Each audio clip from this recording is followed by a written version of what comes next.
सभी को नमस्कार। मैं रमन शर्मा आप सभी का अपने YouTube चैनल पर स्वागत करता हूं।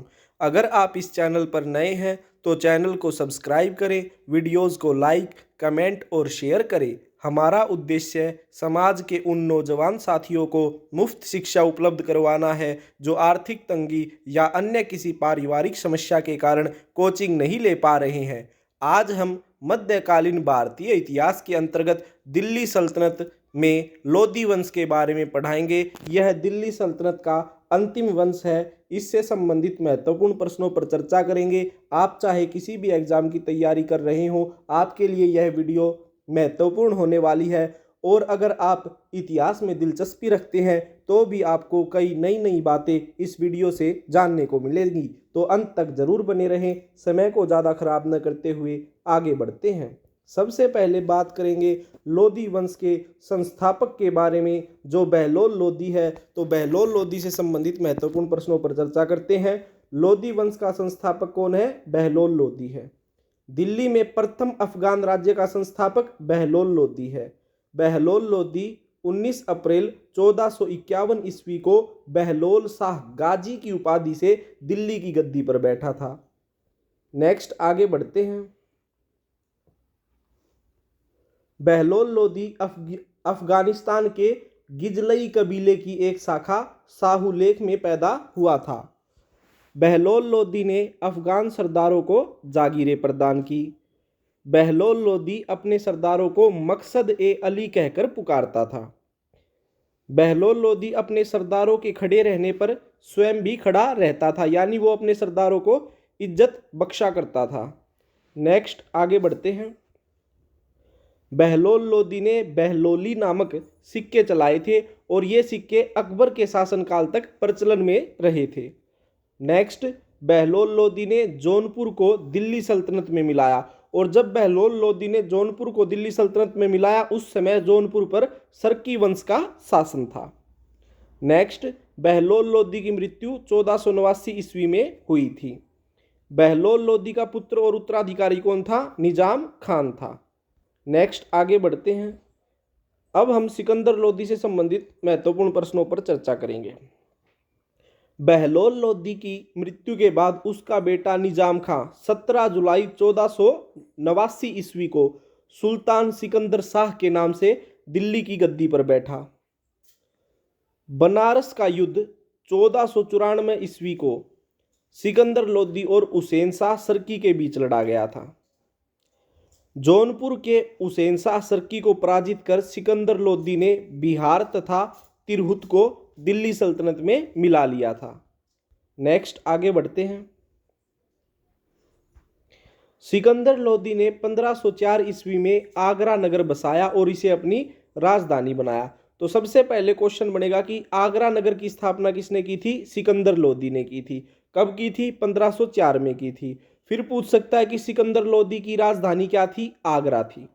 नेक्स्ट, दिल्ली में मोठ की मस्जिद का निर्माण सिकंदर लोदी के वजीर मियां भोइया ने 1505 ईस्वी में करवाया था।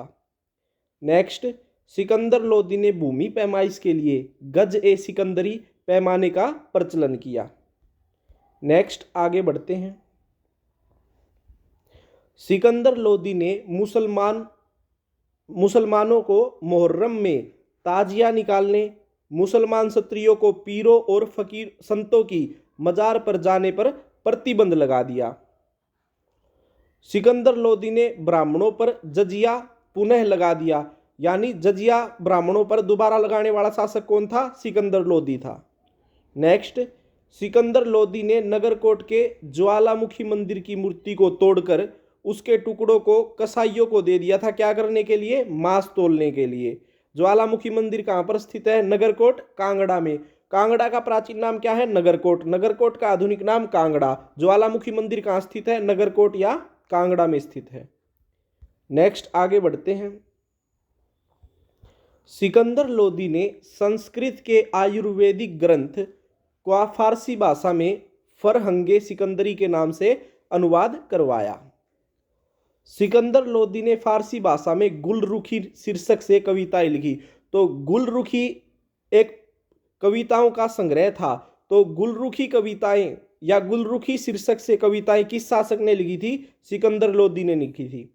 नेक्स्ट, संत कबीरदास किसके समकालीन है? सिकंदर लोदी के समकालीन है। नेक्स्ट, हिंदुओं के त्योहार होली में भाग लेने वाला प्रथम सुल्तान कौन था? सिकंदर लोदी। नेक्स्ट, सिकंदर लोदी की मृत्यु 21 नवंबर 1517 ईस्वी को गले की बीमारी के कारण हुई थी। सिकंदर लोदी का उत्तराधिकारी कौन था? इब्राहिम लोदी था। अब इब्राहिम लोदी से संबंधित महत्वपूर्ण प्रश्नों पर चर्चा करेंगे। 21 नवंबर 1517 ईस्वी को इब्राहिम लोदी आगरा की गद्दी पर बैठा। लोदी वंश का अंतिम शासक कौन था? इब्राहिम लोदी था। दिल्ली सल्तनत का अंतिम शासक कौन था? इब्राहिम लोदी था। मानसिंह के पुत्र विक्रमाजीत को पराजित कर इब्राहिम लोदी ने ग्वालियर को दिल्ली सल्तनत में मिलाया था। नेक्स्ट, खतौली का युद्ध इब्राहिम लोदी और राणा सांगा के बीच 1517 ईस्वी में लड़ा गया। इस युद्ध में राणा सांगा की विजय हुई थी। तो राणा सांगा ने 1517 में खतौली के युद्ध में इब्राहिम लोदी को हराया था। नेक्स्ट, पंजाब के शासक दौलत खां लोदी व इब्राहिम लोदी के चाचा आलम खां ने बाबर को भारत पर आक्रमण के लिए निमंत्रण दिया था। 21 अप्रैल 1526 ईस्वी को इब्राहिम लोदी और बाबर के बीच पानीपत का प्रथम युद्ध लड़ा गया। इस युद्ध में बाबर की विजय हुई और इब्राहिम लोदी मारा गया और उसके मरने के बाद उसको वहीं पर दफना दिया गया। तो इब्राहिम लोदी का मकबरा कहाँ पर है? पानीपत में है।